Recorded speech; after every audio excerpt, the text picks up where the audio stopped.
Ассалаумағалейкум достар, арнаға қош келдіңіздер. Бүгін сіздер 12-де 12 көлемді үйдің сызбасымен танысатын боласыздар.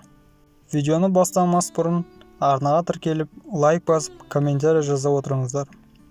Ал ендеше бастайық. Бірінші бізде кіреберіс. Оның көлемі 3,40-2,50. Келесі жуынатын бөлме.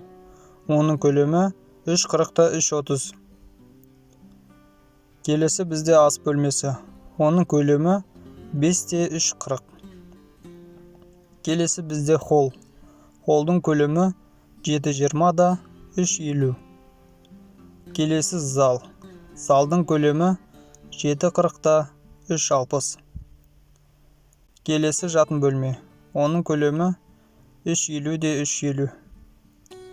Келесі жатын бөлме. Оның көлемі 3,50-3,50. Және бір айта кететіні, қазандықты жуынатын бөлменің бір бұрышына жасап жерсе болады. Достар, қазақ тілді арнаның дамуына үлес қосып, арнаға тіркеліп, лайк басып, комментарий жаза отырыңыздар.